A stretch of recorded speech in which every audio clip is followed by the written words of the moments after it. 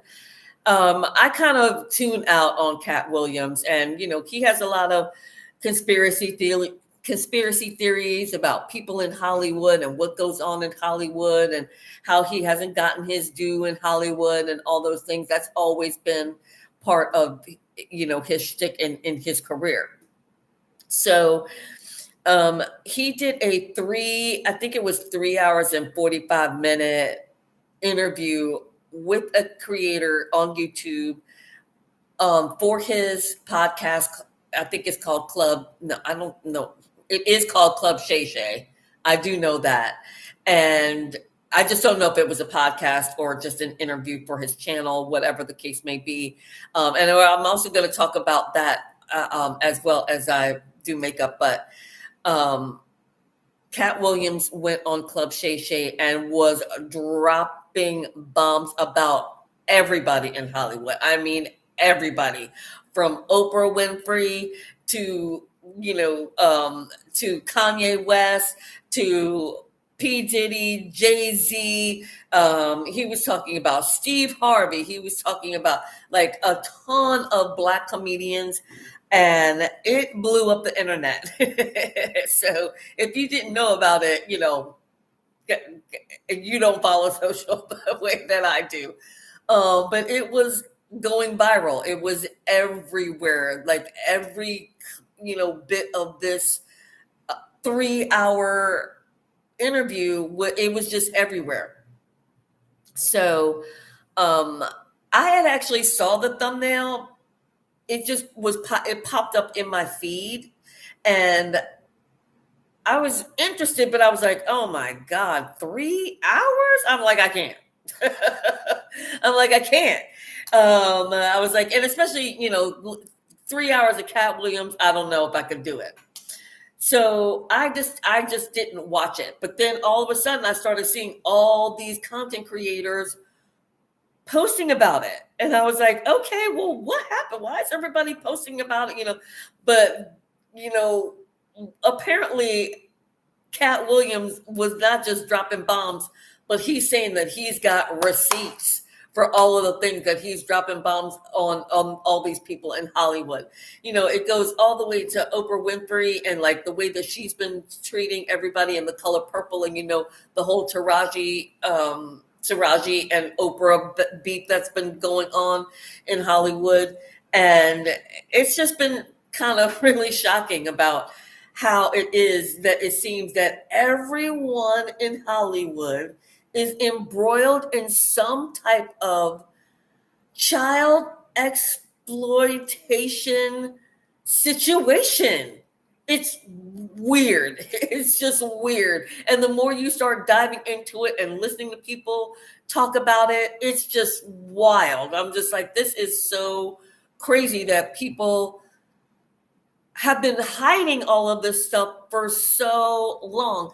And it's so interesting that it's also in correlation with the Epstein and Ghislaine Maxwell story coming out, and how everyone has been, talking about all of the pages of documents that have been released from the court to the public, and people now being able to associate certain situations involving children with these famous actors in Hollywood and across the world. And it's just like, okay, blow up these people. Like, why is Hollywood? And then, of course, that also ties into the Balenciaga scandal. And it's like, what is going on in Hollywood? Like, why are these people not being exposed sooner? Like, these things are going on for decades. No one has been saying anything. And now all of a sudden it's all coming out. It's all just coming to light. And I'm just disgusted with all of it. This has to do with children. I mean, I'm a mother. And what's crazy to me is that all these people are mothers and thought these are all parents.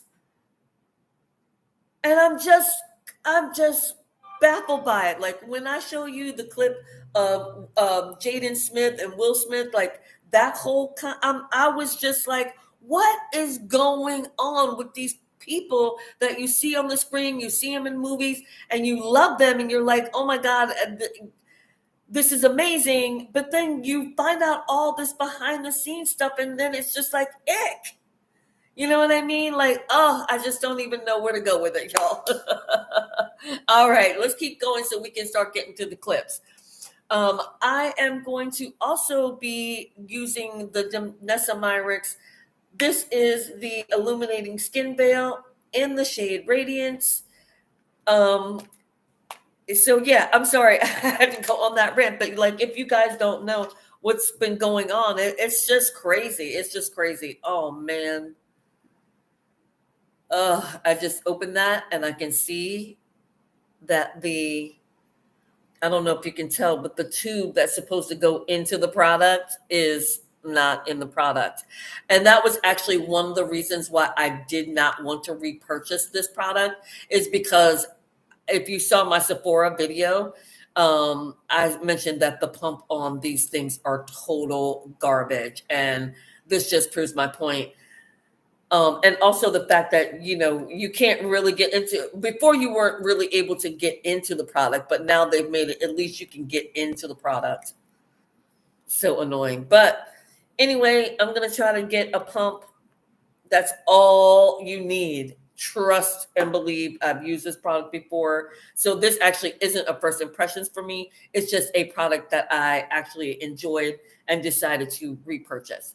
I actually think I have way too much, to be honest with you, because this stuff, can you see that? Can you see the shine? This stuff is next level.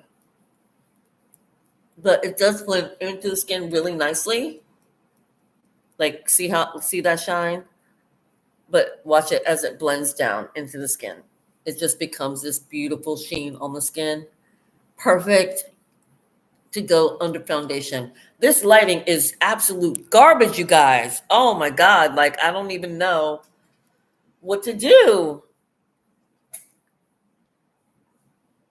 You guys can't see shit. I'm so sorry. I am going to get the lighting situation under control by my next live, I promise. All right, see how that just sinks into the skin? Can you see that? I don't know if I have too many lights, not enough lights. Let's see if I can bring the ring light over. I actually am ordering some new ring lights. But if you watched my video about shipping things to Belize, it's not easy. So it could be another month or two before I actually get my new ring lights. And I'm getting one of those ones that like move as you do. I'm so excited about it. All right, that's a little bit better. Not really. I don't know what to do to give you better light except be right up in it. Can you see the product? It's gorgeous and glowing. All right. So illuminating skin veil on. And then the other product I'm trying is the Yummy Skin Tint. Now, also an item that I just purchased at Sephora during the Sephora sale. I haven't opened this at all. I opened it when I was doing my unboxing, but I haven't tested it. And I'm just curious, to be honest with you, if this shade is going to work. So this is the Yummy Skin Tint by Nessa Myricks.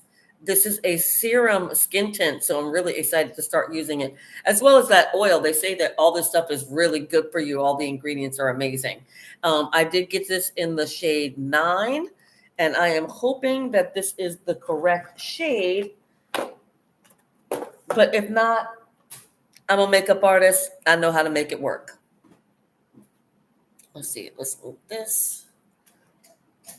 And then we're gonna move this light.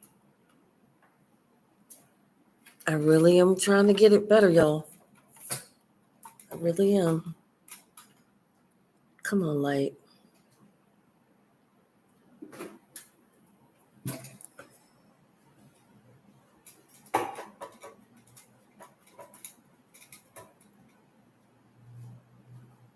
All right. Okay. Now, we're gonna try the Yummy Skin Tint. I'm gonna put it on the back of my little palette here. Oh, she's running.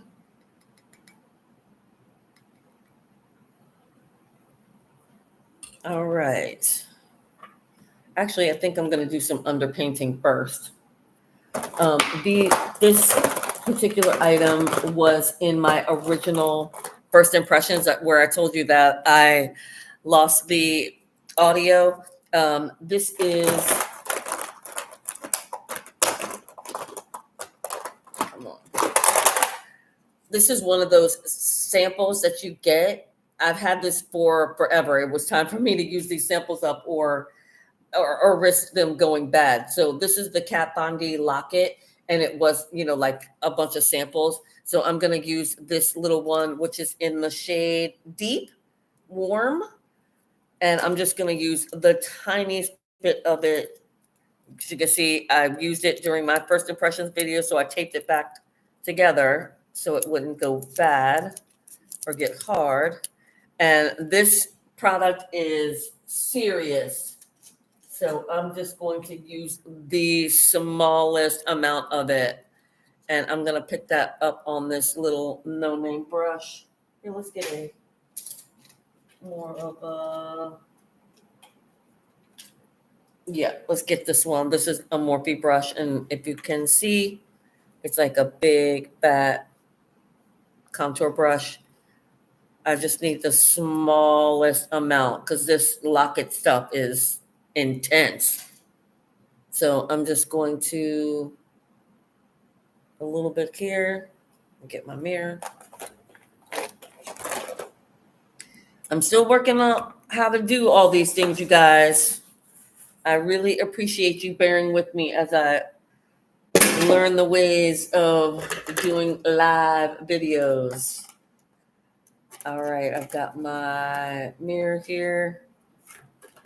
We're going to, that was all you need, like that little bit. And I barely touched that into this product.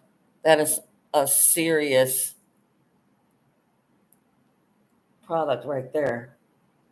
I'm just going to do a little shading. All right, like I said, instead of you all watching me blend, I'm going to throw on a video. So I'm going to, first I'm going to find the video, then I'm going to turn the camera around. I did try to save them so that I wasn't missing any. Now the first one I'm going to show you is, gives you a little background about Cat Williams and how all this is going down. So let me move everything around a little bit, make sure I don't spill my wine because I would die. And I'm going to turn you towards my TV. Of course, I'm going to move the lights for you.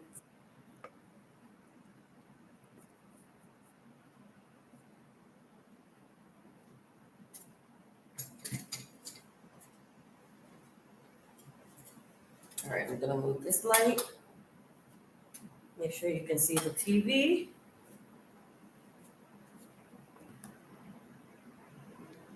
All right, I think that is going to give you a good view.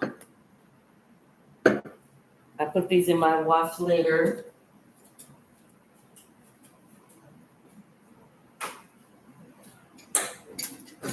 So basically, I'm just going to be blending out this contour, and I'm going to be adding a few products that I'll talk to you about after the video clip. So we're going to start with this one. Cat Williams finally exposes Diddy's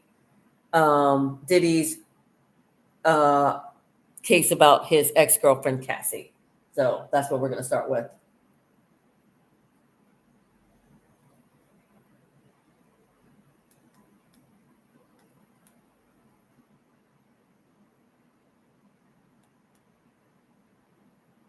All right, here we go.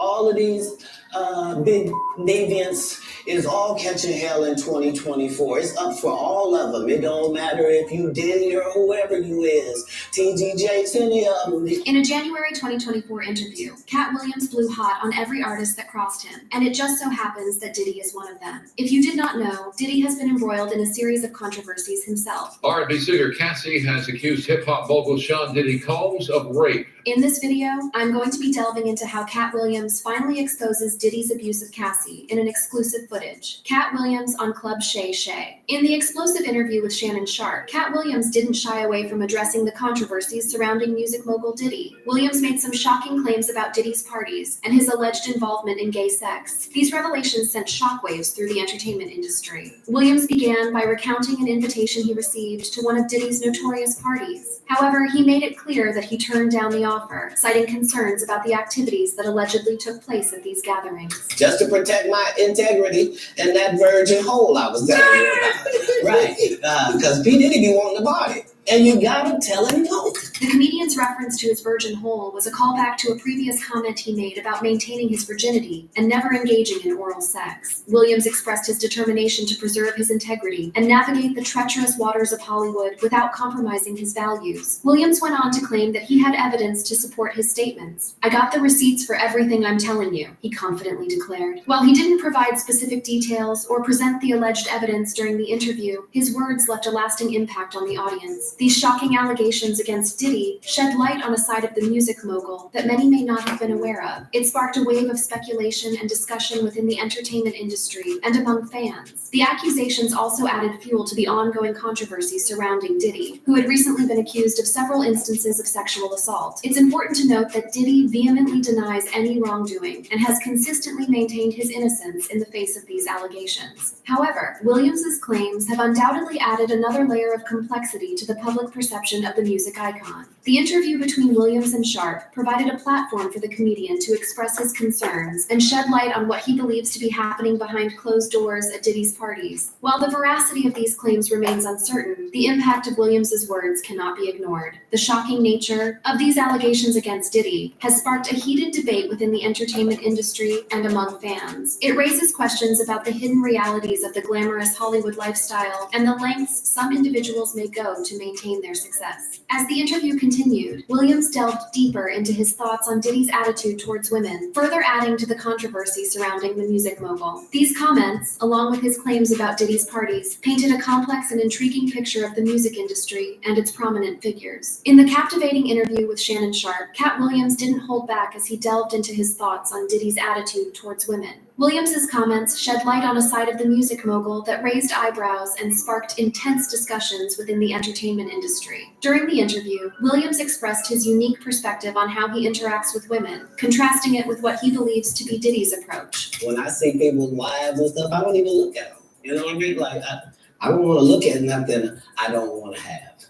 Because I know how blessed I am. Williams boldly stated. His words hinted at a sense of self-control and respect for boundaries, suggesting that he avoids engaging in any behavior that could compromise his blessings or integrity. This statement not only highlighted Williams's personal values, but also served as a critique of Diddy's alleged behavior around Cassie. Williams's comment prompted laughter from Sharp, who found humor in the comedian's candid and unfiltered perspective. The audience's reaction further emphasized the shock value of Williams's statements and the controversial nature of the interview. The discussion surrounding Diddy's attitude towards women is not new. The music mogul has faced criticism in the past for his relationships and public persona. Williams' comments added another layer to this ongoing conversation, reigniting debates about the treatment of women within the entertainment industry. It's important to note that these comments reflect Williams's personal opinions and observations. While they may resonate with some individuals, they should be taken as one perspective among many. The interview provided a platform for Williams to express his thoughts and shed light on what he perceives to be Diddy's attitude towards women. The entertainment industry industry has long been scrutinized for its treatment of women, and Williams's comments added fuel to the fire. They raised questions about the dynamics of power and influence within the industry and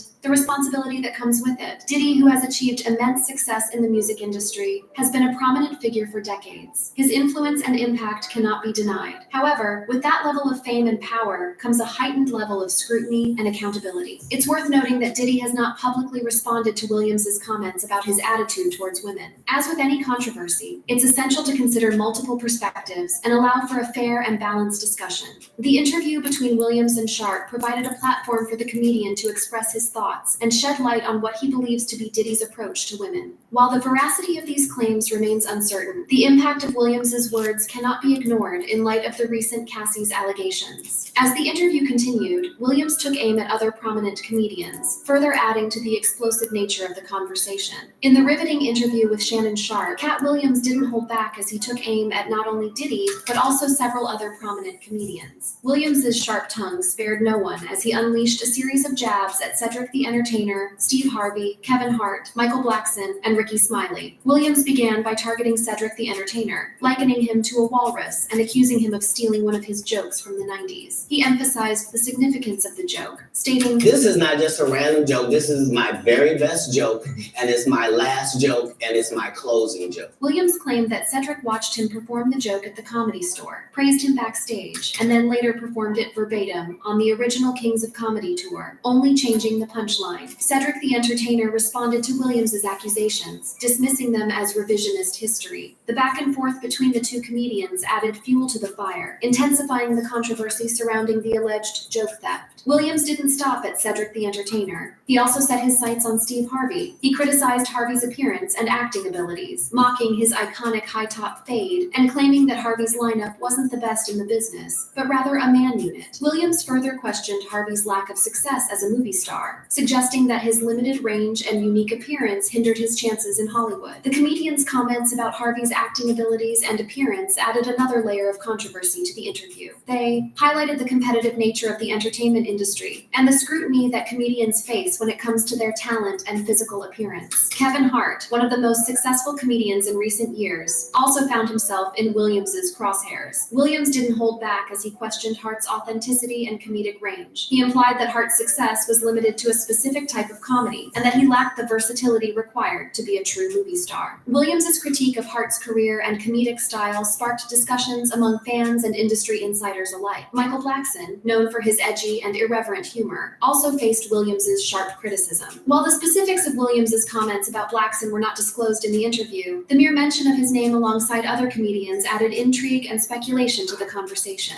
Ricky Smiley, Williams's co-star in the movie Friday After Next, also became a target of his jabs. Williams disputed Smiley's claim that he was originally cast as Money Mike in the film, suggesting that Smiley's assertion was false. Williams revealed that he auditioned alongside 200 other black comedians for the role, casting doubt on Smiley's version of events. He even went as far as stating that he would only work with Smiley again if the actor's character wore a dress, referencing Smiley's previous role in First Sunday. These scathing remarks about fellow comedians added an extra layer of drama and controversy to the interview. Williams's unfiltered and direct approach showcased his willingness to speak his mind, regardless of the potential consequences. Diddy vs. Cassie. Back to Diddy's problem. R&B singer Cassie filed a lawsuit against hip-hop mogul Diddy last year, accusing him of a decade-long pattern of abuse. The lawsuit, which was filed in federal court on November 16th, alleges a range of offenses including rape, battery, and forced sex acts with male sex workers. Cassie, who was once signed to Diddy's label, Bad Boy Records, also claims sex trafficking, human trafficking, sexual assault, and gender-motivated violence. According to the lawsuit, Diddy's controlling behavior started when Cassie first met him in 2005. At the time, she was just 19 years old and looking to break into the music industry. Diddy, who was already a well-established figure in the hip-hop world, took an interest in Cassie and offered to help her career. Little did she know this would be the beginning of a nightmare. After signing a deal with Diddy's record label the following year, Cassie alleges that he exerted complete control over every aspect of her life. This control extended far beyond the music industry and into her personal life. Diddy allegedly controlled her apartment, her car, her clothing, and even her medical records, all in an effort to keep her under his thumb. But it didn't stop there. Cassie claims that Diddy's abuse was not only physical, but also psychological. He used intimidation tactics to keep her under his control, resorting to violence and threats whenever she tried to assert her her independence. One incident mentioned in the lawsuit involved Diddy blowing up a man's car as a warning to Cassie. Another incident involved him dangling a friend over a 17th-floor balcony, just to show her what he was capable of. Perhaps one of the most disturbing aspects of the lawsuit is the allegation that Diddy forced Cassie to engage in sex acts with male sex workers while he watched and masturbated. These encounters, referred to as freak-offs, allegedly took place in high-end hotels across the country, and sometimes occurred as often as once a week. Cassie claims that Diddy took photos and filmed these encounters without her consent, leaving her feeling violated and powerless. Throughout their relationship, Cassie says she lived in constant fear. She was afraid to leave Diddy, fearing that he would harm her or her loved ones. She was also afraid to go to the police, believing that it would only give Diddy another excuse to hurt her. The lawsuit claims that Diddy's vast network of corporations and affiliated entities made it nearly impossible for Cassie to escape his control. Whenever she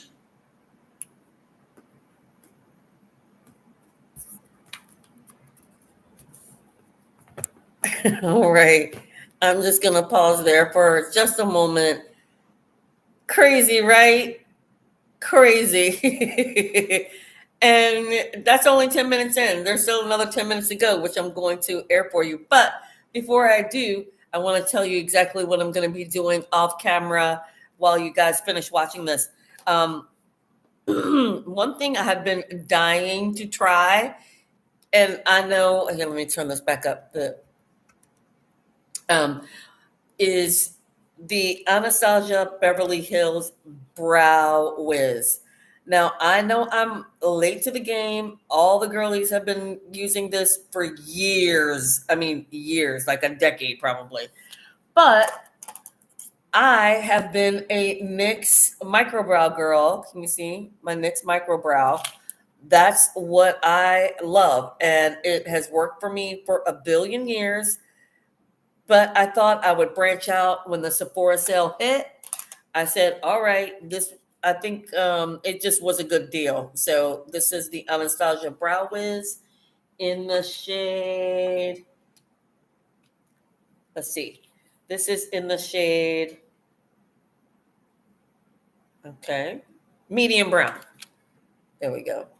You won't be able to see that. There we go, medium brown. And so I'm going to do my brows off camera. Also in the goodie box of new items are these little sponges. I've actually never had them. Purchased them on Amazon, so I'm excited to try those. Let's see, nothing else in the goodie box that I'm going to use off camera. But the other thing that I'm going to be doing is concealer, and I'm not sure which one I'm going to use. It's either going to be my Juvia's Place in the shade 18, upside down, in the shade 18, or my Fenty Beauty in the shade 300. That's what that looks like. Or my Yuma Beauty. This is the Woke in the shade Fair Lady. That's what that looks like. There's the shade. All right, so I'm going to do concealer. What I did off camera while you guys were away was I basically just blended out the KVD, the Kat Von D locket. I just blended that out. I also added this Dull 10. This is a cream blush in the shade, glasses please. Oh, in my lap. In my lap. Okay. In the shade, this is the Hydragel Cream Balm in the shade Innocent Flush. That's what she looks like. And that's actually the color. Hit pan on that. And that's all I did while you guys were away. So again, I'm going to go ahead. I'm going to do my brows. I'm going to do my concealer. And then I'm going to use the Yummy Skin tint. And if the video's still going and have time, I'm going to use just a little bit of powder. It's either going to be my Fenty Beauty in the shade Cashew. And usually under my eyes, I might use the Beauty Bakery flower, Bitter Not Better, Better Not Bitter, in translucent. So those will be the powders. I'm going to let you guys get back to the video. And I may also use the e.l.f. This is the Dewy Coconut Setting Mist. I might use that before the Yummy Skin, kind of blend those together, hydrate the skin, or before powder. We'll see. Either way, I'm going to do some setting spray in there. All right. I know you guys are like, get back to the damn video. I'm getting you back to the video right now. All right. I'm going to turn you around.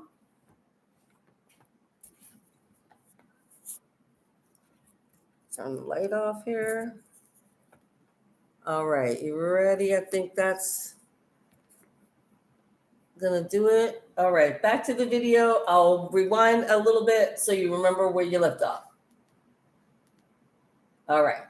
Hotels across the country, and sometimes occurred as often as once a week. Cassie claims that Diddy took photos and filmed these encounters without her consent, leaving her feeling violated and powerless. Throughout their relationship, Cassie says she lived in constant fear. She was afraid to leave Diddy, fearing that he would harm her or her loved ones. She was also afraid to go to the police, believing that it would only give Diddy another excuse to hurt her. The lawsuit claims that Diddy's vast network of corporations and affiliated entities made it nearly impossible for Cassie to escape his control. Whenever she tried to hide, they would find her and implore her to return to him, often threatening her career if she didn't comply. Cassie's lawsuit also sheds light on the extent of her substance abuse during her relationship with Diddy. She claims that she suffered from memory loss due to copious substance use and experienced suicidal ideation. MRI results even went directly to Diddy, further highlighting his control over her life. The lawsuit names Diddy, whose real name is Sean Combs, as well as his associated business entities, including Bad Boy Entertainment, Bad Boy Records, Epic Records, Combs Enterprises, and Docor. Cassie is seeking an unspecified amount in compensatory damages for the years of abuse she endured. Just one day after Cassie filed the lawsuit, she settled with Diddy out of court. The terms of the settlement were not disclosed, but it is clear that Diddy wanted to avoid any further damaging evidence being made available during the legal process. However, the settlement does not undermine Cassie's claims, and the music industry has been forced to confront the allegations made against one of its most influential figures. As the dust settled, multiple accusers stepped forward, detailing their sexual assault allegations against Diddy. This wave of allegations has sparked a renewed conversation about the music industry's response to such claims and the need for accountability. Ben Braffman, a lawyer for Diddy, made it clear that settling the lawsuit does not in any way undermine Diddy's denial of the allegations. He stated, "Just so we're clear, a decision to settle a lawsuit, especially in 2023, is in no way an admission of wrongdoing." Braffman emphasized that Diddy is happy they reached a mutual settlement and wishes Cassie the best. Cassie's civil suit was brought under the Adult Survivors Act, a New York law that gives victims of sexual abuse, who were 18 or older at the time of the alleged abuse, a one-year window to bring cases in New York after any statutes of limitations have expired. The window was closing fast, and Cassie saw this as an opportunity to speak up about the trauma she had experienced and hold her abuser accountable. The settlement raises questions about the effectiveness of the legal system in addressing cases of sexual abuse and holding powerful individuals accountable. Some argue that settlements allow perpetrators to avoid public scrutiny and continue their abusive behavior without facing consequences. Others believe that settlements provide closure for victims and allow them to move on with their lives. The music industry's response to Cassie's lawsuit and the subsequent settlement has been mixed. Singer-songwriter Tiffany Red published an open letter to Diddy in Rolling Stone, corroborating Cassie's claims and sharing her own experiences of witnessing his abusive behavior. Red's letter triggered a wave of support for Cassie and a renewed conversation about the industry's treatment of women. Rapper 50 Cent, known for his outspoken nature, immediately got to work on a documentary about Diddy's sexual assault allegations. He confirmed the news in a tweet, stating that the proceeds from the documentary would go to victims of sexual assault and rape. This move by 50 50 Cent highlights the importance of amplifying the voices of survivors and supporting them in their quest for justice. Cashew, who herself has been involved in a high-profile legal battle against her former producer, changed the lyrics to her hit song TikTok in response to the allegations against Diddy. In a performance, she replaced the line "feeling like P. Diddy" with "feeling like me," making a powerful statement of solidarity with Cassie and other survivors of abuse. Former Danity Kane member Aubrey O'Day, who was also signed to Diddy's label, expressed support for Cassie on social media, stating that she had been trying to tell people about Diddy's behavior for years. O'Day's former bandmate Dawn Richard also shared a message of support for Cassie, praying for her and her family and commending her bravery. The music industry as a whole is facing a reckoning as more victims come forward with their stories. The allegations against Diddy have sparked a renewed conversation about the industry's treatment of women and the need for accountability. It remains to be seen how this will impact Diddy's reputation and legacy, but one thing is clear: Cassie's lawsuit has brought to light a dark side of the industry that cannot be ignored. In the wake of Cassie's lawsuit against Diddy, a wave of additional allegations has emerged, painting a disturbing picture of the hip-hop mogul's behavior. Multiple accusers have come forward, leveling similar claims against Diddy and shedding light on a pattern of abuse that extends beyond Cassie's experiences. One of the most significant allegations came from a woman who filed a claim with the Southern District Court of New York. She accused Diddy, along with Bad Boy Records executive Harve Pierre and a third assailant, of gang raping her when she was just 17 years old. The lawsuit alleges that she was trafficked across state lines in 2003 before being subjected to this horrific assault. The woman's decision to speak out was inspired by the bravery of other women who had come forward with their own stories of abuse involving Diddy and his associates. Over Thanksgiving weekend, Diddy faced 2 separate lawsuits accusing him of sexual assault, as well as a lawsuit accusing his company of negligence and workplace violence. The first lawsuit came from a former college student who accused Diddy of drugging and sexually assaulting her, filming the act, and using the footage as a form of revenge porn.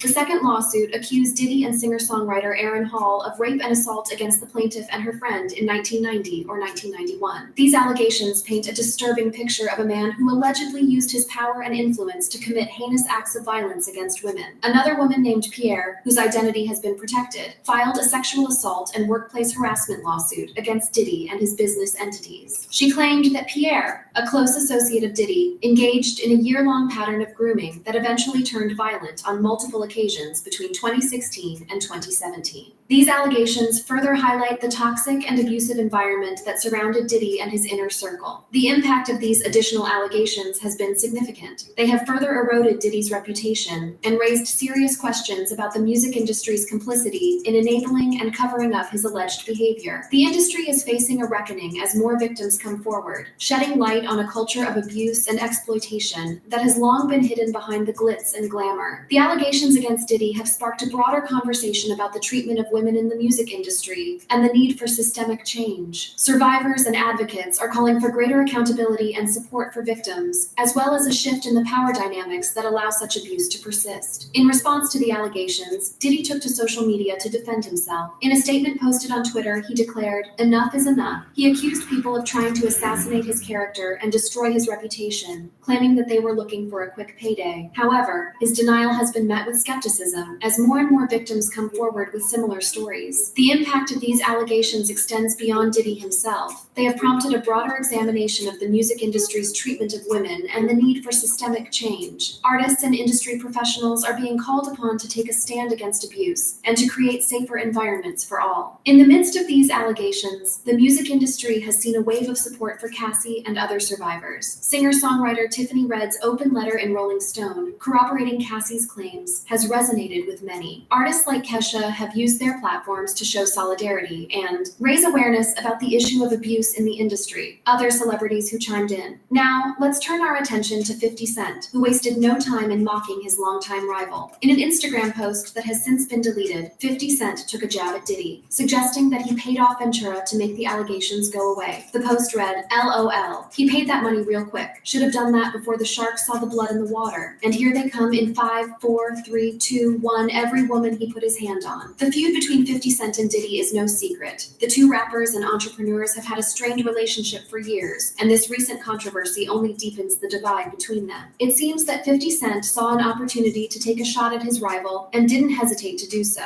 It all started when 50 Cent. In 2006, he released a scathing diss track aimed directly at Diddy, aptly titled The Balm. Set to the beat of Dead Prez's hip-hop, this track delivered a barrage of hard-hitting lyrics that left no room for interpretation. In The Balm, 50 Cent didn't hold back, questioning Diddy's involvement in the death of Notorious Big. He boldly declared, "Who shot Biggie Smalls? We don't get him. They gon' kill us all. Man, Puffy know who hit that.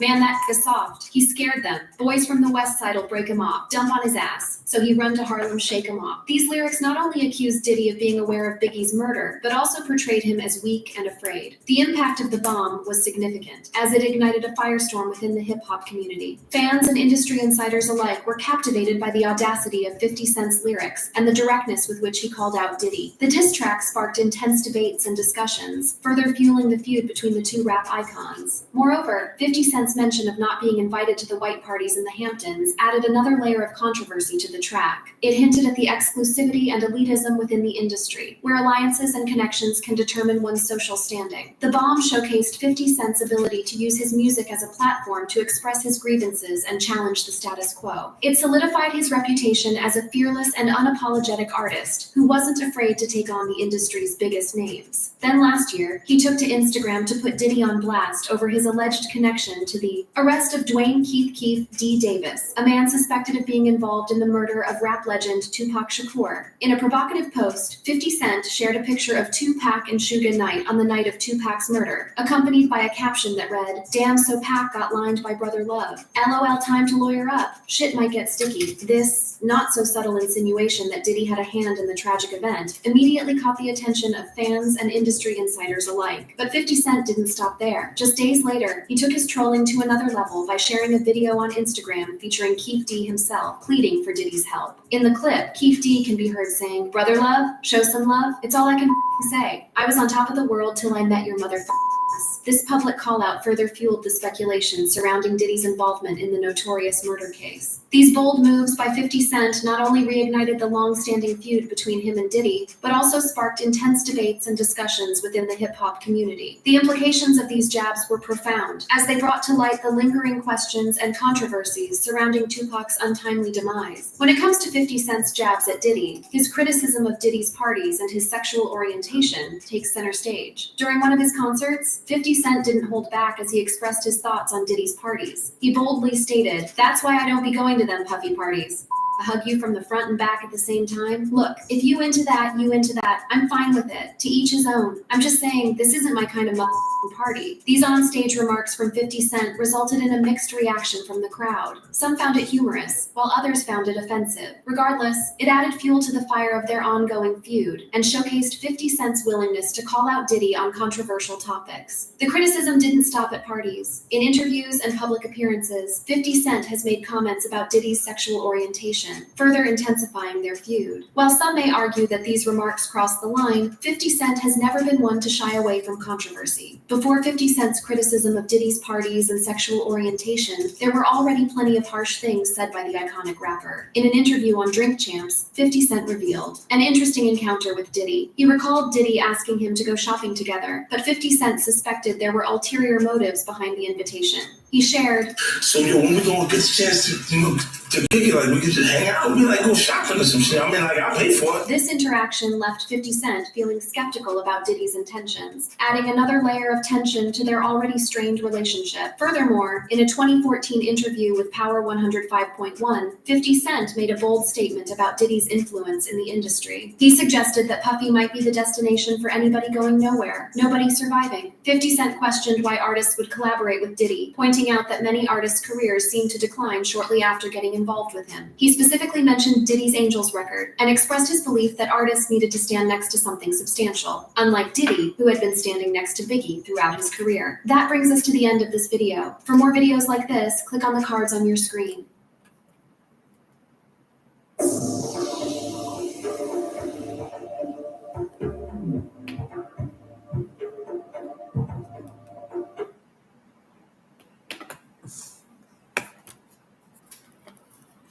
Wow. Right?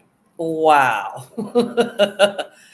It just gets crazy. It's just absolutely insane. I had no idea any of all that was going on, all this like long term beef going down. I had no clue. Just crazy. So I think you get the gist. This was what basically exploded the internet, was the whole Cat Williams on Shay Shay. And I felt that, excuse me, that Trendverse did an amazing job covering a lot of the content that was going down. Um, and so that's why I wanted to go ahead and play that particular video, or at least start with that particular video. So then there is like a 30-minute video, surviving P. Diddy Cassie's story, which we're not going to get too much into because you guys really wanted to know about the other people that are in my thumbnail, right? Like Will Smith. So I'm going to go ahead and play that. That's a 12-minute clip. So, a little more digestible. And then there is the 8-minute Dave Chappelle clip all about Kevin Hart. And then there's the whole Jay-Z thing. But I think that, I'm going to play you a short little bit of the Jay-Z thing because it's a very long video. And I think that, other people, it kind of gets covered in other areas, but it is important to know how involved Jay-Z and Beyonce are with all of this stuff and how they relate to P. Diddy and the scandal. So first I'm going to do Will Smith, where it says Jaden Smith exposes Will Smith's creepy gay parties with Diddy, by a channel called Just In. So I'm going to play that clip for you, and then we'll go into the clip about Dave Chappelle on Kevin Hart. All right, here we go. Back over. Oh, by the way, all I've done so far is did the Yummy Skin Tint. Now I'm just leaving the concealer a little bit to dry down. And in the meantime, I'm going to, that's it. I'm just waiting for that to dry down. And then I'm going to probably hit it with a little setting spray and powder all together. I did do my brows, and that's where I am so far. All right, let's get back to the video.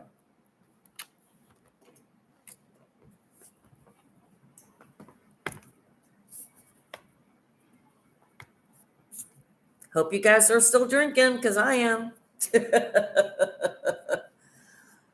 I'm still drinking. All right, here we go. Get that out of your face. There we go. Turn that down. It's like people.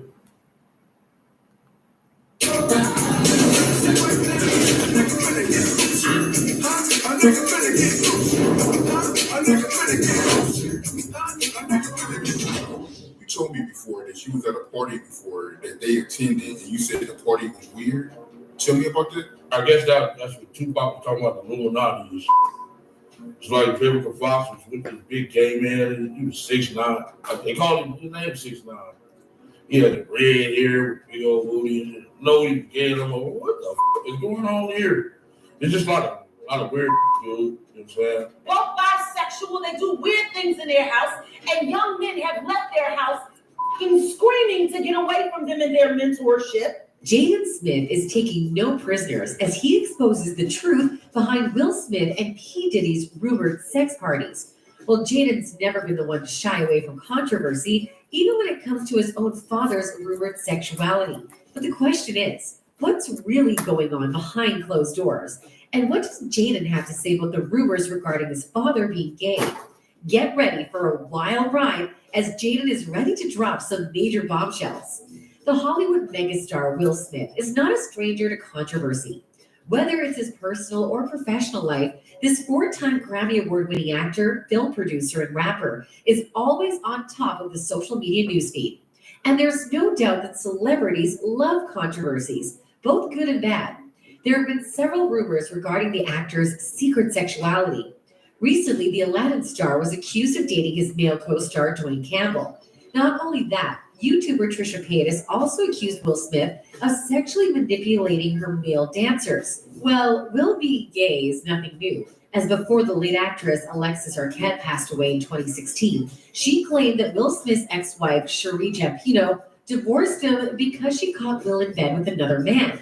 According to Daily Mail, Arquette wrote in a since-deleted Facebook post, "When Jada comes out as gay and her beard husband admits his first marriage ended when she walked in on him servicing his sugar daddy at Benny Medina, then I will listen to that." I'm with Puff, and he's in exotic bookstores and he's doing shopping. He's taking things off the shelves and stuff like that. But there's one part he picked up some things from up here on my left side. And then he picked like quite a few of them down. I'm like, okay. He put them in the bag. And when I went by there and I looked up there, and it said butt plug. Later on I think that afternoon, this rapper and him, they all in the room together. Puffy Flavor Camp. There you go. To learn some. Flavor camp. Yeah, that's what it was called. Well, very curious things taking place, and I didn't necessarily understand it. I like when you like this, Dad. Daddy, I like when you scrape it for shit. I like that. You sound like when you do it like that, Daddy. It seems like Will is not the only gay man we're going to talk about here, as recently rumors about the hip-hop mogul and producers, aka Diddy, being gay have also been raging. Not only that, Diddy's ex-bodyguard, Gene Deal, said that Puff was often sexually fluid and once took Exhibit to a gay club. He also said that he had seen Diddy engage in homosexual acts, saying, "I know that for a fact because I was right there," he said. "Yo, Gene, watch the door and don't let nobody come through."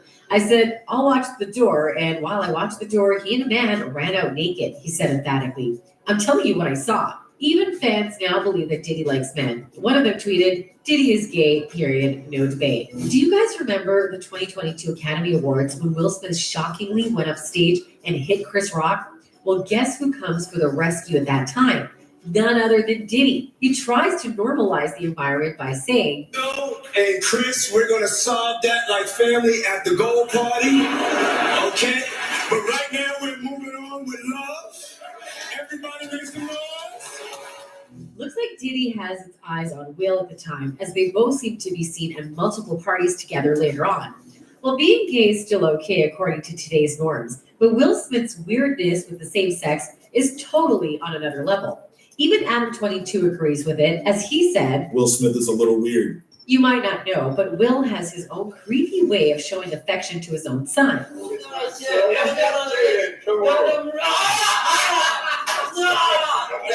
Are you okay? God, ridiculous.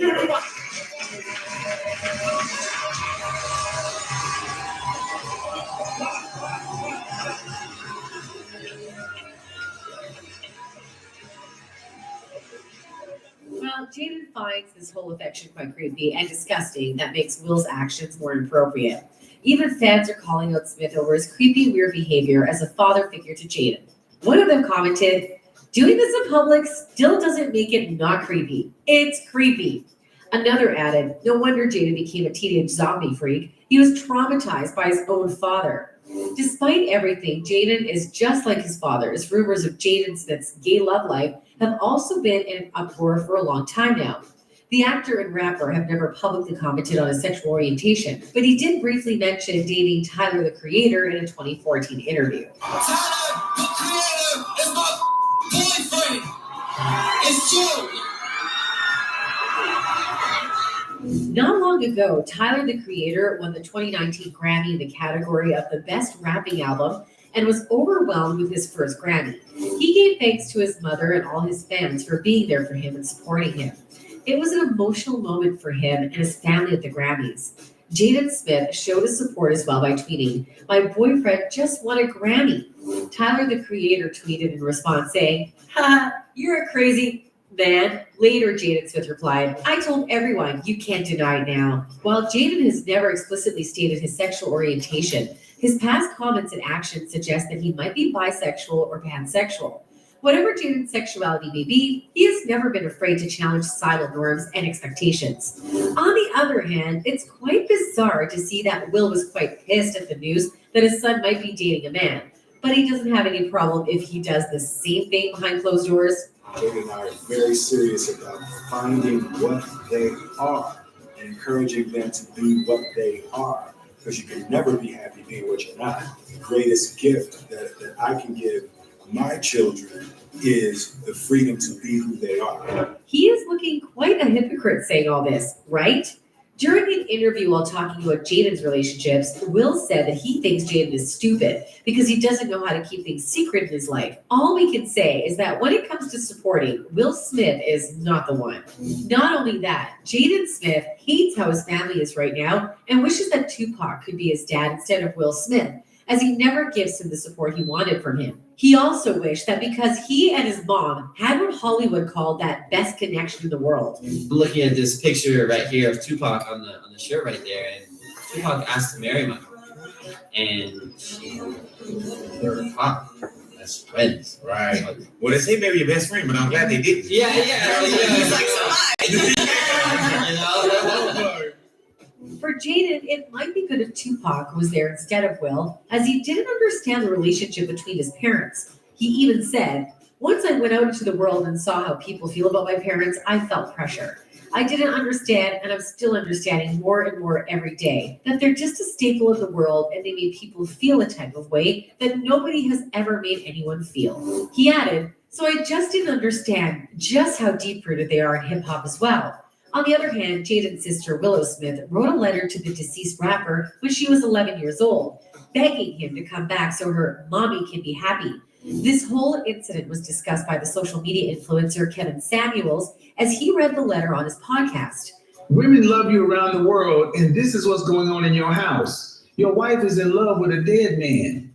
Dear Tupac, I know you are alive someplace. I think my mommy really misses you. Can you please come back?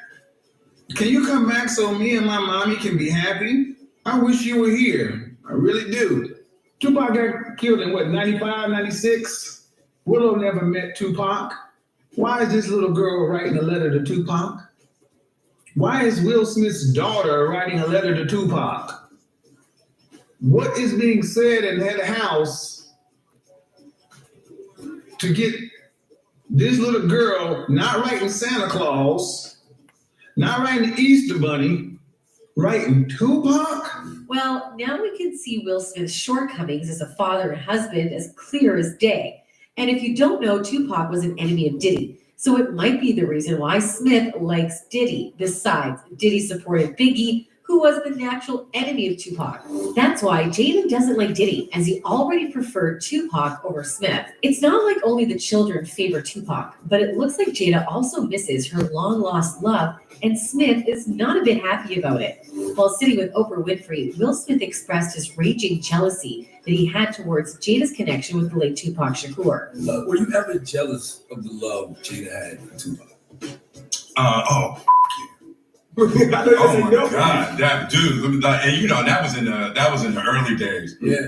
You know, they grew up together, and you know they loved each other, but they never had that. You know, they never had a sexual relationship. But they had come into that age where now that was a possibility, and then Jada was with me. You know, so you know, Pac had a little thing on that, but she just loved him like he was the image of perfection. But she was with the Fresh Prince. I couldn't handle it, you know. I was the soft rapper from Philly, and he was Pac. Right. Yeah. No, I was deeply insecure, and just I wasn't man enough to handle that relationship.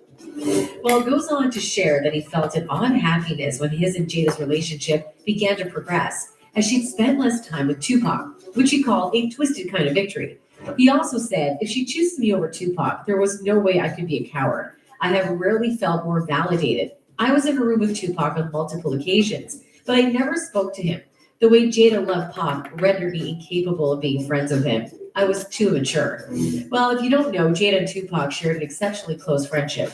The two attended the Baltimore School for the Arts together and quickly became inseparable after connecting over their shared passion for theatrical arts.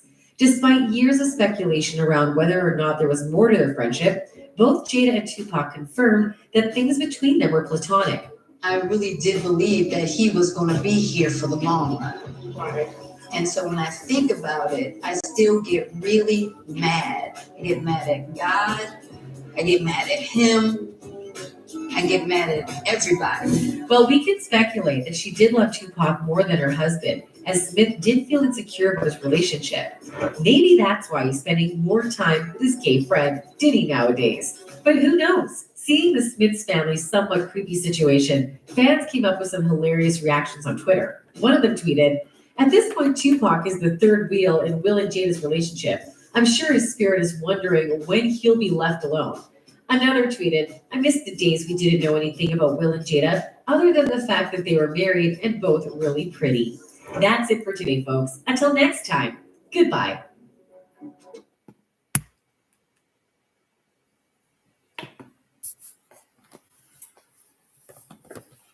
Wow. I had no idea about any of that. I didn't know anything at all about Will Smith being gay. Did you guys know that? Mind blown. You guys are probably like, yeah, Adrian, we knew that. We knew that ages ago. Why are you just now catching on to it? Yeah, I was clueless. I had no idea that that was happening. So, wow. That's where I was really shocked by all of that. So next, we're going to go ahead and get into Dave Chappelle talking about Kevin Hart. So far, let's see, what have I done? I am just doing a little powder. I'm using the Beauty Bakery just around the eyes. This is like a super thin layer of powder just to set all of the highlighted areas under the eyes, over the eyes, doing just a little powdering over the brow, a little bit on the forehead, down the nose. And what I did end up using for concealer, I'm just closing up this powder. What I ended up using for concealer was the Juvia's Place, and then I went in with the Yoma Beauty. I didn't use the Fenty. Just so you know, I did use this Labelle brush for the Yummy Skin Tint. This is a Black-owned brand out of the UK.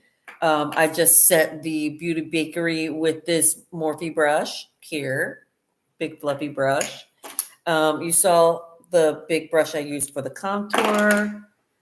And I used the little puff to go in and blend out the concealer. Now I'm going to set everything with a little bit of Fenty. I have all my brushes back here. Let's see if you can see. I have all my brushes. Oh, get out of the way. Back here. So I'm just going to grab a nice big brush, another Labelle brush, because I'm trying to focus on black. Actually, I'll wait and use that next month when I'm focusing on black-owned brands. I have a ton of brushes. So we'll use an Aveda brush. These are natural hair bristle brushes. I'm just going to use a big Aveda brush and just the smallest amount of powder. This is the Fenty Cashew. I'm just getting it all in the bristles, but dusting most of that off. I mean, you want see all that I'm putting back into the pan that came off the brush. So you just want a light dusting just to get some of the shine down. And then I just go over everything. down the neck, all over, brows, eyelids, everywhere, just a light powder. And because of that skin veil, it doesn't look dry. See that? It still has a glow to it. You don't look dried out, not even under the eye. Because you're just using the smallest bit of powder. There's still a ton left to even put back. And then whatever, if I need like a little powdering later, there's enough in that brush. There's enough in that Aveda brush to do that. Now, I'm going to go ahead and get you guys onto the Dave Chappelle. And then while you're away, I'm going to use this big Morphe palette. And I know like everyone's canceling Morphe, and I agree with all the stuff that's going on with Morphe, but I still have palettes. I'm not going to just get rid of product for the sake of saying this brand is canceled. This is the glasses, please. 38. This is the 35F palette. So I'm just going to do a quick eye look with this, and I'm going into the new goodie box. I think that's a lipstick. I'm going to use this NYX Epic Wear Metallic, which I believe is an eyeliner. I'm going to use that. I can't decide. I don't think that this NYX pencil is going to work for what I'm doing. Maybe I might use that. This is the NYX Jumbo Pencil in the shade. I need to just leave my glasses on. NYX Jumbo Pencil in the shade 611 Yogurt. Let's see. Can you see that? There we go. And I may use this also, Sephora, the Lashcraft Big Volume Mascara in the shade. I can't read that. That's way too small. Hopefully the shade is somewhere else. That's tiny. Lashcraft Big Volume Express. Oh, in the shade Noir. So there we go. I may use that while you guys are away. And we'll see where else we go with it. But I'm just going to do a really quick eye look while you guys watch the Dave Chappelle. And yeah, I may use this liner and the mascara. So I'll let you guys know what it is that I use when you guys get back. So here we go. We're going to start with Dave Chappelle. I'm going to. However, the same cannot be. Okay. All right. Turning it back around. I hope you guys are enjoying these clips. I was shocked when I watched all this stuff. I mean, really shocked. Okay. All right. Turn this around so I can see where you are. Make sure you guys got a good view. Turn this down. And here we go. After walking away from a $50 million deal due to personal reasons, it would be safe to say that if there's one thing about Dave Chappelle, it is the fact that he would never give away his morals for money. However, the same cannot be said about other celebrities, especially Kevin Hart. From wearing a dress on set to abandoning his morals and putting his limits aside, Hart has done a lot of questionable things which gave him the fame that he has today. But Chappelle isn't afraid to call him out and expose him for being a Hollywood puppet. All this and so much more in today's video. First of all, let's talk about how despite getting more and more opportunities from the Hollywood elites, Chappelle refused to go down the same path as Kevin Hart and Oprah Winfrey. That's right, ladies and gentlemen. Despite being offered around $50 million by Comedy Central in 2004, the star refused to take the money and become a part of the Hollywood elite. Deep down, Chappelle knew that if you're signing a deal like that, then you're expected to give a lot more than good performance. You're expected to give away your control as well. In an interview with Oprah Winfrey, where the media proprietor tried to paint him as crazy, the star comedian replied, "It was completely outside of my frame of reference. I've been in show business since I was 14, and I've heard the stories of what happens, and I've seen these kinds of things play out in front of me." Okay. When I saw When you say you heard the stories, what do you mean? What stories? I mean, you see before, look, Mariah Carey made $100 million deal, and 3 months later, she's all of a sudden mysterious and crazy. Or Martin Lawrence punches through with, he's waving a gun on the street screaming, "They're trying to kill me." Yeah, we hear those stories. And it always happens around the time of their career where it seems as though they're crossing over the next plateau. Yeah. Did you say you lost your mind, sort of? No, not exactly. Okay. I wasn't crazy, but it's incredibly stressful. Yeah. And I feel like in a lot of instances, I was deliberately being put under stress. and because of his morals and limits, despite being one of the most popular comedians in Hollywood, Chappelle was unable to touch the heights of fame that other people like Oprah Winfrey, Tyler Perry, and Kevin Hart did. But willingly saying no to opportunities didn't stop him from calling out people for their wrongdoings. And one of the people that got called out for compromising on their morals and loosening up more and more for the sake of money was Kevin Hart. The Die Hard star is considered one of the most famous and successful Black actors of Hollywood. But according to Chappelle and Cat Williams, Hart had to cross a few lines to please the Hollywood elite. And among one of those things, there was the on-screen dress-wearing ritual that he had to follow. Several Black celebrities have spoken up against this ritual and claimed that the Black men are forced to wear a dress on screen due to the Hollywood elite's obsession of making Black men seem more feminine. Famous star Terrence Howard didn't hesitate in speaking up against this issue and stated in one of his interviews, "I would like to see more white stories. No, but I would like to know the ability of men to be men and people to be people. The man has been demonized.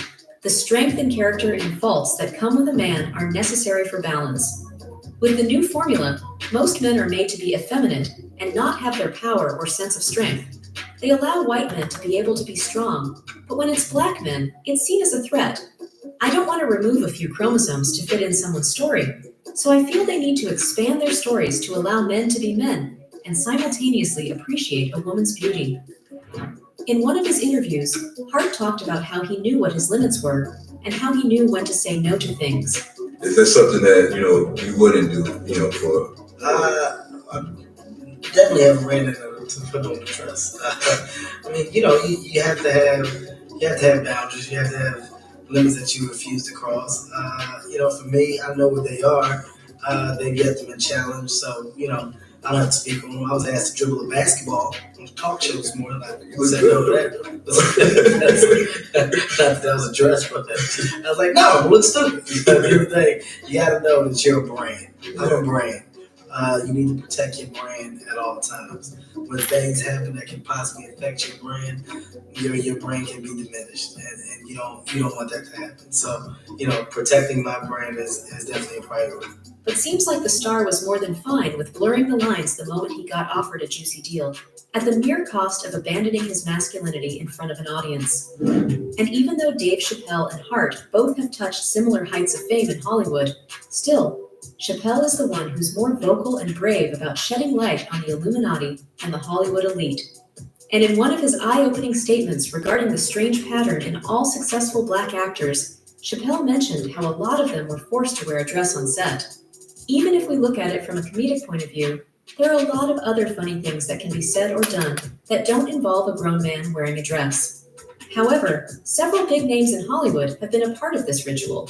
For example, Martin Lawrence is best known for his role as Big Mama in the blockbuster hit Big Mama's House. And what do you know? The star is seen portraying himself as a woman and wearing a dress throughout the movie. But Lawrence isn't the only Black star that has been parading around in a dress. Comedic legend Eddie Murphy had to do the same thing and compromise on his limits and boundaries for the sake of money, fame, and a good career in Hollywood. The star has been seen wearing dresses while portraying characters in his Nutty Professor movies. The more you notice this pattern in the career of Black men, the more names you will discover that'll make you shocked. Jamie Foxx, another Black comedian, was seen wearing a dress in the movie In Living Color. And how can we even dare to forget about the comedic masterpiece that The White Chicks was? But wait, there you go. The main lead of the movie was also a couple of Black men that were dressed up as women.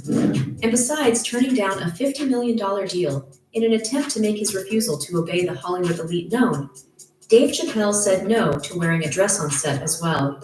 That's right, ladies and gentlemen. For other men like Kevin Hart, the Wayans brothers, Eddie Murphy, etc., wearing a dress on set meant endless fame and riches, while Chappelle preferred to expose the disturbing practice of forcing Black men to wear a dress on set. In an interview with the media sensation Oprah Winfrey, Chappelle mentioned how he had a similar experience. But certain doubts, like when I see that they put every Black man in movies in a dress at some point in their career, I'll be connected to them. They're like, wow, this person got to wear a dress. It's happened to me. I'm doing a movie with Martin. Right. The movie's going good. So I walk in the trailer. I'm like, man, this must be the wrong trailer because there's a dress in here. The star went on to mention that back when he'd gotten the role for the movie, they had a brief discussion about it and everything that it requires. However, wearing a dress was nowhere in the list, and he found it a little unsettling that the writers changed their plan last minute and asked him to put a dress on. Still, Chappelle said no to it, and Chappelle wasn't afraid to walk away from a set if he felt even slightly pressured to second-guess his morals and limits. So, is Chappelle right? Did Hart really abandon his morals for fame and wealth? Is he in the same league as Oprah and Tyler Perry? Tell us in the comments below. We will be back soon. Until then, click on one of the videos on your screen right now.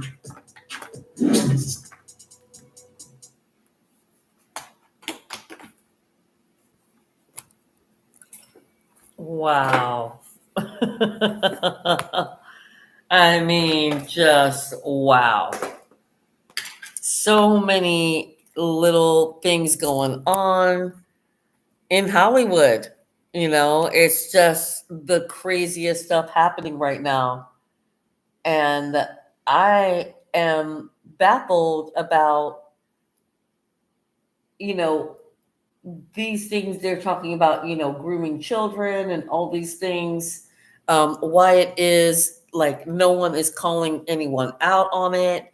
You know, the whole thing about Dave Chappelle and whatever, that didn't really touch on what was really going on between Diddy and Kevin Hart. And that's to say that in the whole storyline, basically Kevin Hart is very well aware and is all invested in these Diddy white parties. So yeah, kind of cray, right?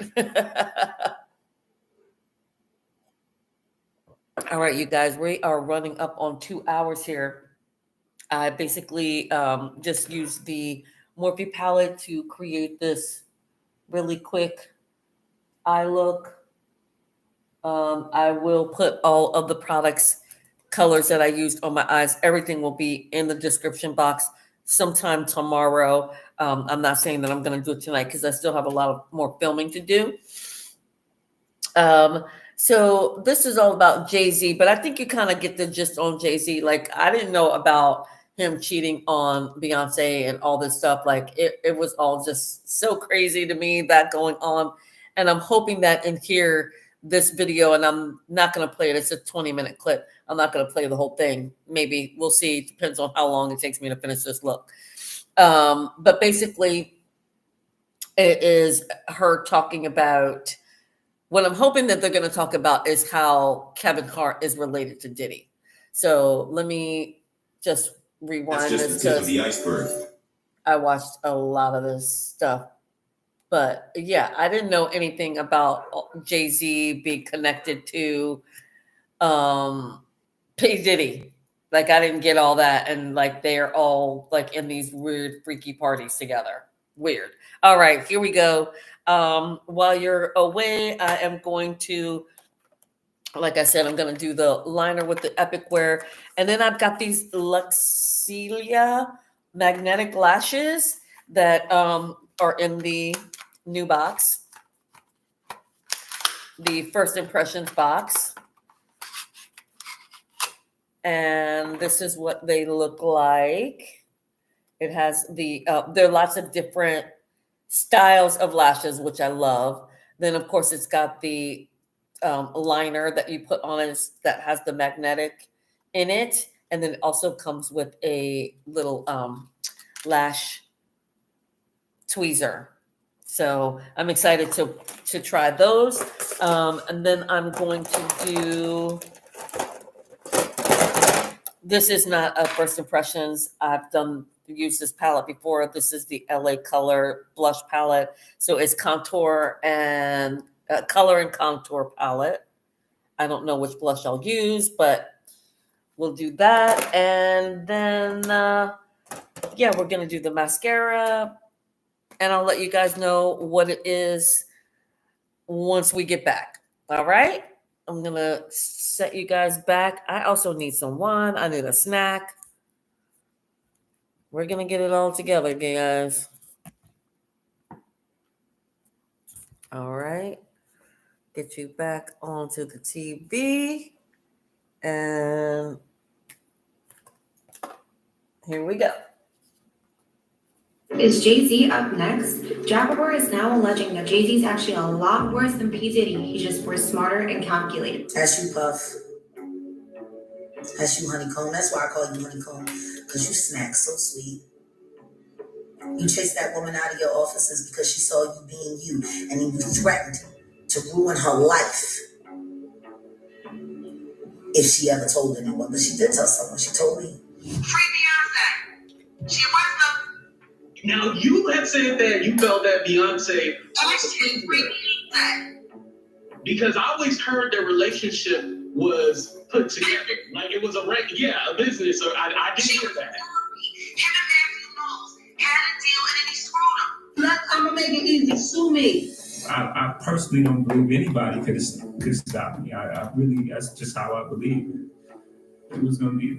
I was coming, I was destined to be here. And it just is what it is. Okay, guys, you've got to brace yourself for this one. You know how over the past few months, more and more celebrities have been getting exposed for grooming, abusing, and sacrificing young, up-and-coming artists? Well, here's one. I don't think anybody would have expected to be on the list. Talking about the legend Jay-Z himself. There's this American singer who used to be very close to Jay, claiming he allegedly hooked up with a young artist from his label when she was underage, and also supposedly groomed and swapped some hush-hush favors in return for boosting her music career. Now that's some Diddy type shit if you ask me. But apparently, my man Jay-Z is even worse. Sean Carter is worse. He's smarter. He's patient. All of this started decades ago when Aaliyah Dana Houghton, a famous American pop and R&B singer, was at the prime of her career. Aaliyah was nicknamed the Princess of R&B, and rightfully so, because the woman had the whole world wrapped around her little finger, all because of her sheer talent and beauty. However, unfortunately for her, she didn't get to bask in the light of her fame for too long, because there were predators in the industry who had their eyes on her. And one of the worst men to come close to her was R. Kelly. A former backup performer for R. Kelly has testified that she witnessed Mr. Kelly involved in a sexual act with the R&B singer Aaliyah in the year of 1993, when Aaliyah was just 13 to 14 years old. The performer, Angela, shared with jurors during Mr. Kelly's criminal trial that she was on tour with him when she decided to visit him on his tour bus. However, as she attempted to open the door, Angela claimed she observed Mr. Kelly, who was in his mid-20s at the time, engaging in a not-so-pretty situation with Aaliyah. She was seated in a chair while Mr. Kelly was kneeling and appeared to be performing a nasty act on the young girl. According to Angela, she quickly closed the door and chose not to discuss the incident with Mr. Kelly. And from there on began the worst time of her life. After going through all of that, Aaliyah passed at the age of 22 in an airplane accident. Once Aaliyah was out of the picture, producer R. Kelly quickly started looking around for a new girl who could fill in her spot, not only to be his new star, but to fill in some other needs him and his friends had. So how does this all tie to Jay-Z? Bear with me, folks, because after that tragic incident, this record producer was trying to hype up this up-and-coming 15-year-old artist who was all gorgeous and crazy talented. But get this, she had to cozy up to producers, and word was she got quote-unquote sold to none other than the big shot Jay-Z. And you know, from that point on, Jay was pulling all the strings in her career. Rumor has it, he even slept with the young girl after he took her under his wing. But once word on that got out, he shut that shit down faster than the blink of an eye. Why did he shut it down, you ask? Well, even though my man Jay-Z looks tough on the outside and is arguably one of the most powerful people in the hip-hop scene, there is one person who he feared more than anything, and that was the Queen Beyonce herself. And messing with B would mean messing with his reputation, career, and let's face it, his life. And he most certainly didn't want that. And get this, when Beyonce found out about the alleged grooming and cheating her future husband was doing, as expected, it supposedly turned into a career-killing scandal. Beyonce lifted her hammer of power and wiped the artist from the face of the earth, and we never heard from her again. Well, at least until Jaguar Wright recently spoke out about the whole thing. She went on a rampage exposing Jay-Z and Diddy and all of the nasty shit they did over the years. She especially dug into Jay-Z because according to her, he was the worst of all. She even had an emotional reaction when just talking about what he did. Leave her be. Leave her be. Because I'm not going to stop coming. For her own one, I'm not going to stop. Back in the day, Jaguar was shouting from the rooftops about what was going down, but no one really took her seriously. Fast forward to now, and everyone is finally starting to come around and see the truth behind these hip-hop stars. And surprisingly enough, it's all happening at once.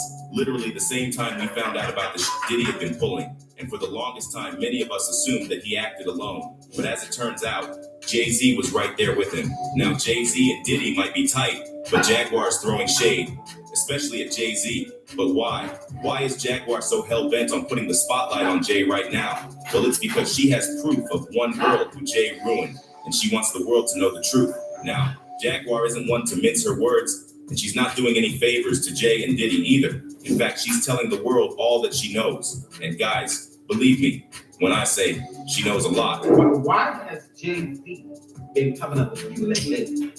Because he's a monster. But before we dive into the bombshells Jaguar revealed, let's talk about this mysterious underage singer who's blowing up on social media. And you really need to listen to this, because once you know the backstory, you're going to be rooting for her to expose the two hip-hop artists. I'm talking about none other than Tira Marie, the singer Jay-Z signed at the ripe age of 16. Tira got the golden ticket from Jay when she was only 16, and in 2005, she stole the spotlight with a killer song, right when Rihanna was also making waves in the music scene.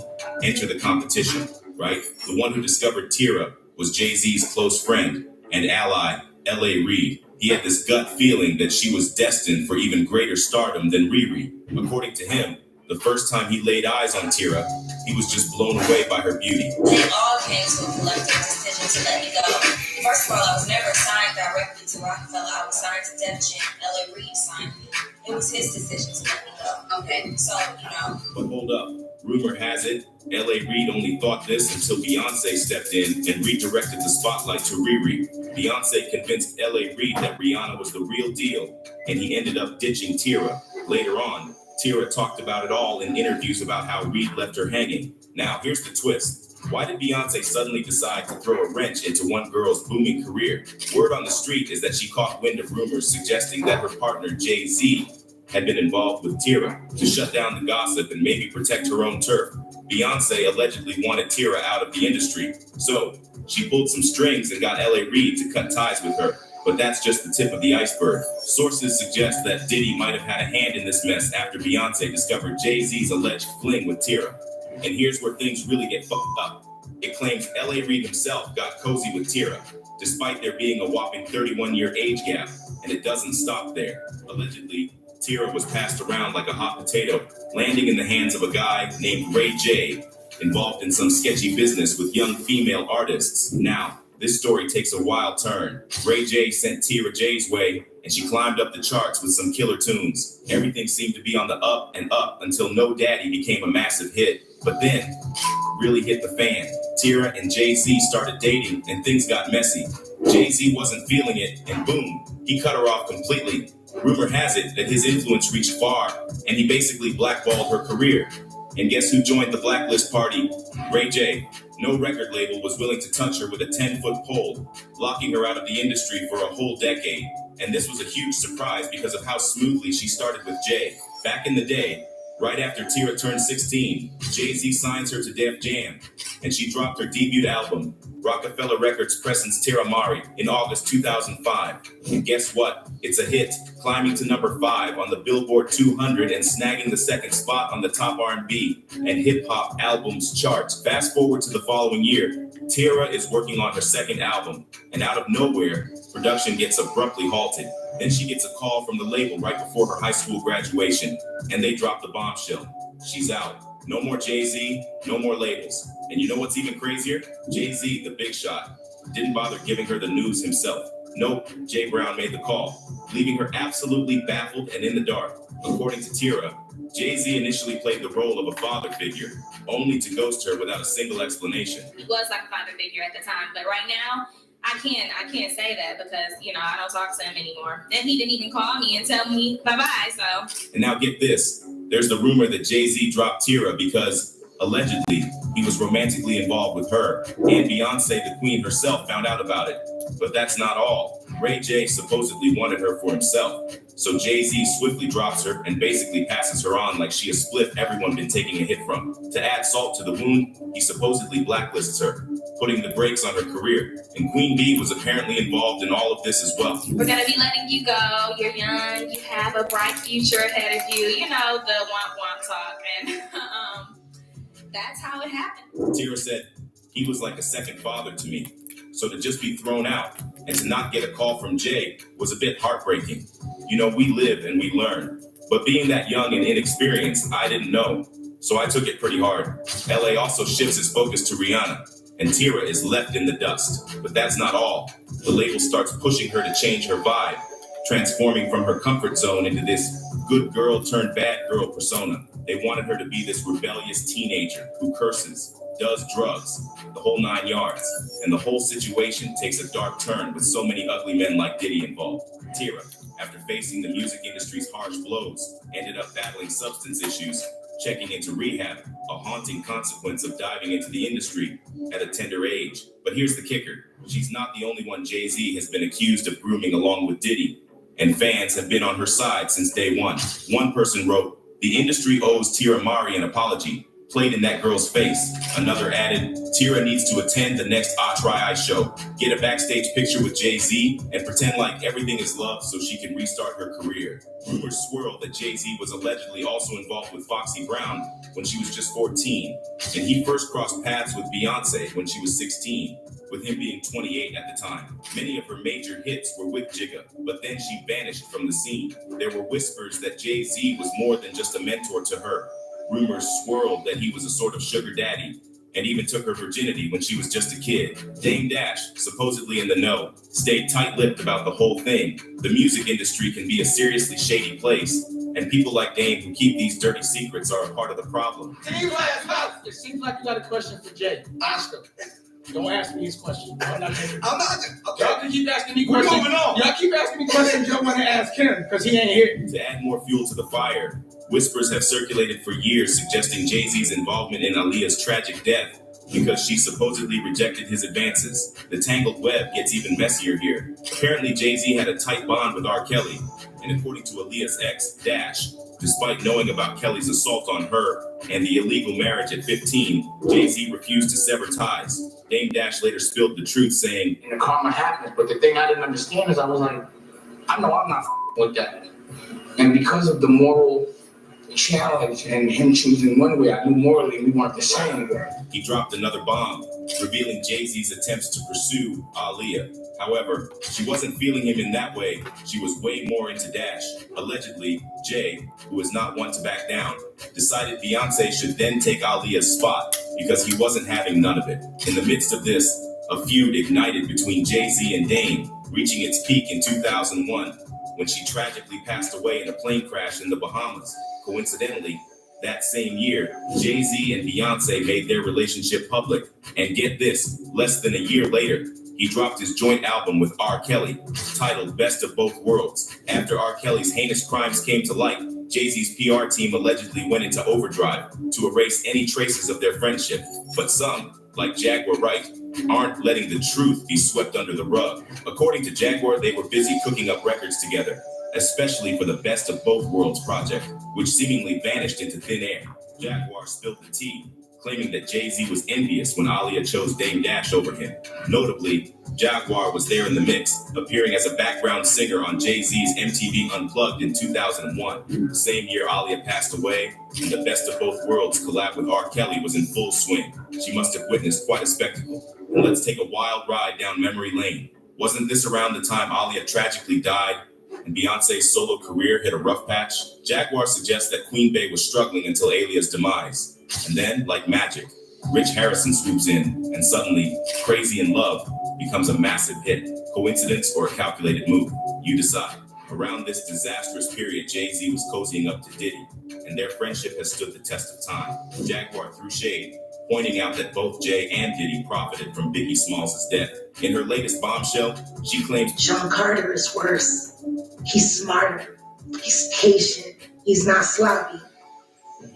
Just been lining up people he calls friends and stepping to the side while they get hit by the guillotine for 30 years. And now, it seems like Jaguar has some deeply personal experiences to share. She opened up about Jay-Z doing something terrible to a woman close to her in the industry, a battle she's been fighting for 15 long years. Jaguar didn't hold back, stating, He pushed somebody I love too far, and you know who I'm talking about, bitch. We were kids. We were in our 20s. How fucking long do you expect her to have to suffer for a bad choice and fuck you? Yes, she's in the industry. Yes, she was in exile. No, she wasn't perfect, but she was everything, still is. And it's not just these young girls that he's exploited and abused. The man didn't even spare his wife.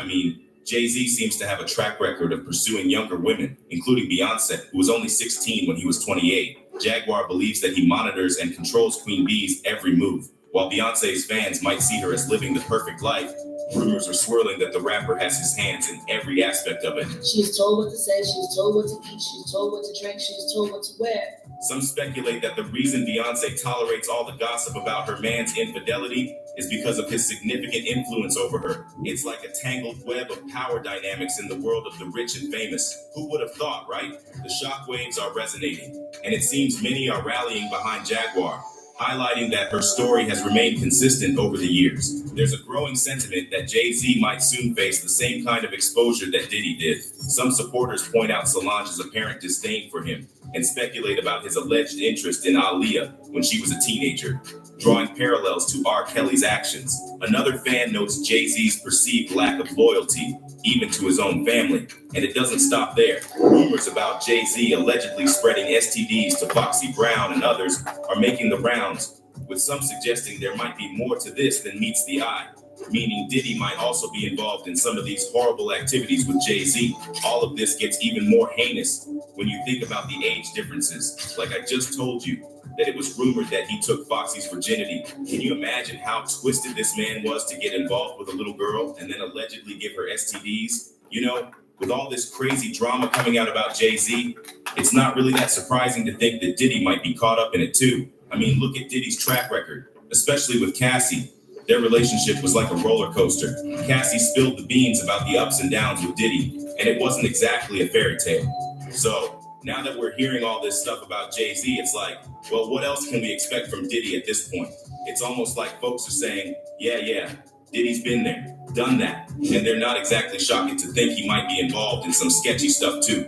It's like the bar is already set pretty low when it comes to Diddy and his dealings with women. When you see the bigger picture, it's not just about Jay-Z or Diddy. It's like a pattern in the music industry where these big shots are getting called out for some questionable moves. And for those who've been watching, it's kind of like, yeah, we saw this coming. The glitz and glamour might be there, but it looks like there's a darker side to the music biz that's finally coming to light. And our main lady Jaguar is right there to pull the curtain on this dirty business. Once she talked her heart about the whole Tira and Foxy Brown business, she even explained how Aaliyah's life was also ruined by Jigga. Aaliyah apparently made it clear at industry events that she wasn't interested in Jay-Z romantically and had a preference for Dame Dash. Jaguar even claimed that Aaliyah loved Dash.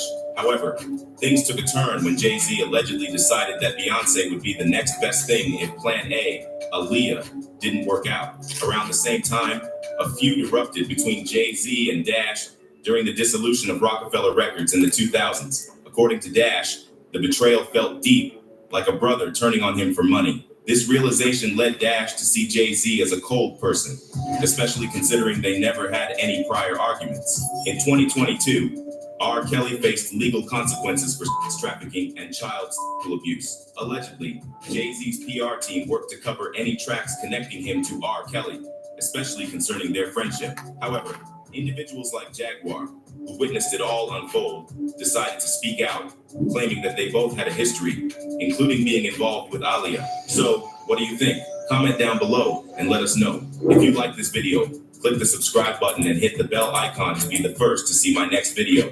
I post updates like this every week, where I uncover the secrets of your favorite celebrities.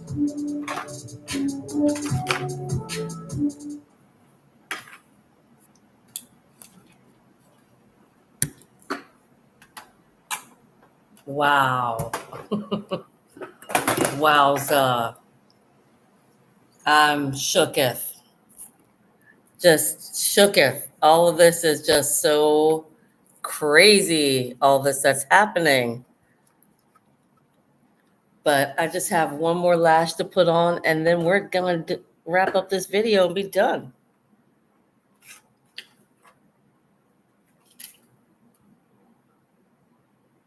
I know that this is a super long video. I did not want to make it this long. I do apologize, but I think you guys got some really good clips in there so that you know what the heck is going on in the Hollywood scene. It's so crazy, all this that's happening. All right, I like these little lashes. All right, so that's it, you guys. I did everything that I said that I was going to do. I will put, again, all of the brushes that I use, the lashes that I use, the colors of the eyeshadows that I used, you know, the palette. I use these two here because I don't think they have names. I use these two blushes. And yeah, the last thing I need to do is just set everything with the e.l.f. Not that it needs to be any dewier, but I do want to set it. And I may just do a few more coats of mascara on the bottom. But just so you know, I use the very top style of lashes in the Luxillia. These are magnetic lashes. Did I say what they were exactly? These are the Luxillia Makeup and Cosmetics Magnetic Eyelashes and Eyeliner Kit. It's got 5 pairs of lashes and 1 magnetic liner and the tweezers, handmade with love. Did I show you guys that? So cute. So yeah, magnetic lashes. I'm so obsessed with magnetic lashes. And now that I see that it is, you know, with the dewy finish, I'm going to just go in with whatever powder is left on my brush of the Fenty Cashew and just kind of settle some of that shine down a little bit. Go over everything. On the lips, I used a new liner. This is, I just had my glasses 10 seconds ago. Hello. I hope I didn't leave them across the room. Oh, here we go. They're in the box. I used this lip liner, which is in Essence. This is the Stay 8-Hour Lip Liner Waterproof. And it does have a sharpener, and this is in the shade So Default. Let's see. There we go. There we go. So Default. This is what that looks like. Very nude shade of lip liner.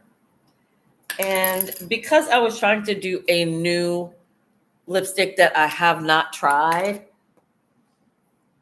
I went with this one, which, I mean, it's good with the look. It's okay with the look. I may have chosen a different color, but like I said, I wanted to use a new lipstick I have not tried. This is also a Yoma Beauty, Black-owned brands, And this is in the shade Aretha.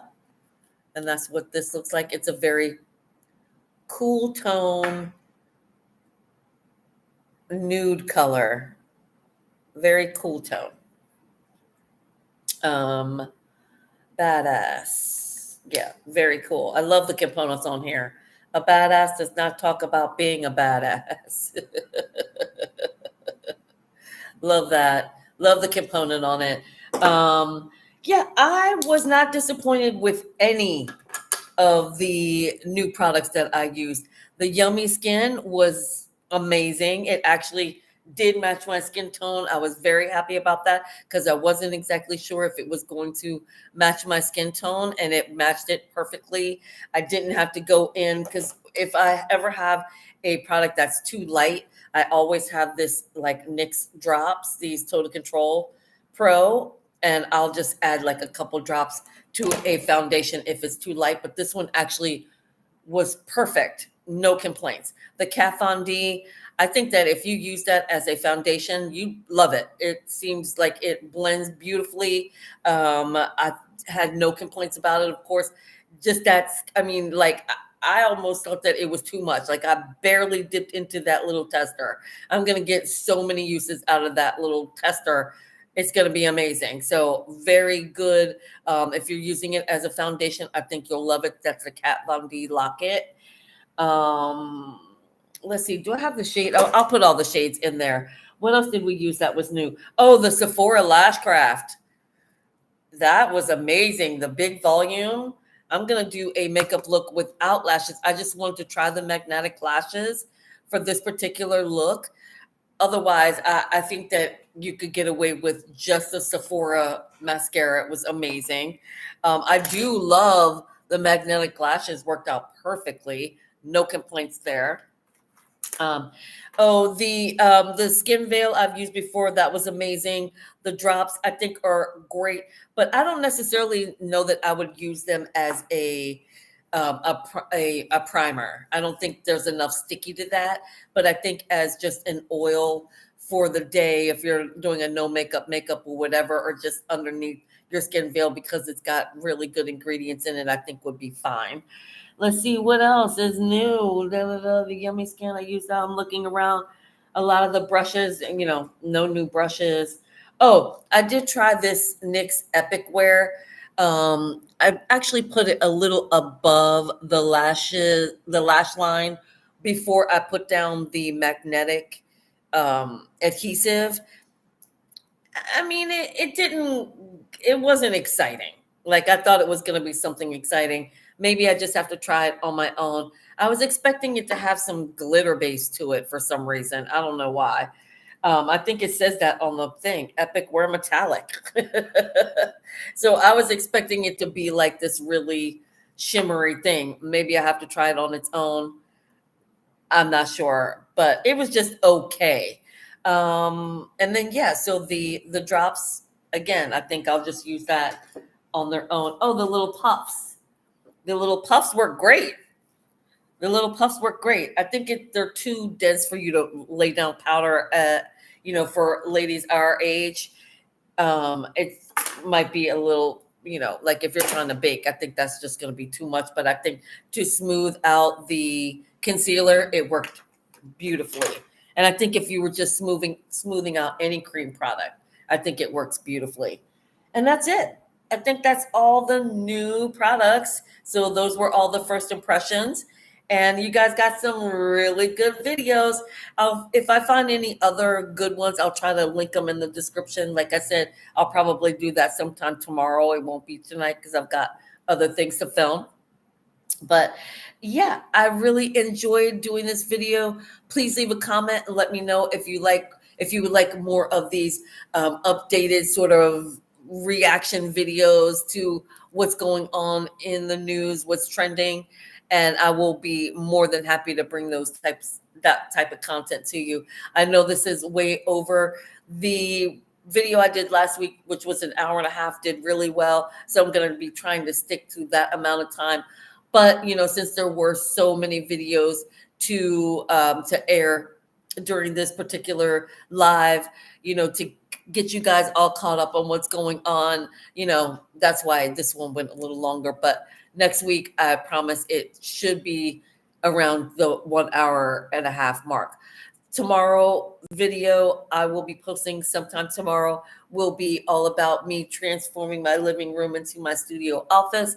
So be on the lookout for that. Make sure to subscribe and hit the notification bell so you will be notified when it posts. And that's everything. I'm really enjoying doing these lives. I'm feeling a little bit more comfortable. We're going to get the lighting situation down. We're going to get all this stuff, you know, set up a little bit better so that you can see me a little bit better. And yeah, that's pretty much it. Thanks again so much for watching. I hope you all enjoyed the video, and I look forward to seeing you in my next one. And until next time, you better believe it. Bye. Make sure to leave a comment. Let me know what you guys want me to do a live on next.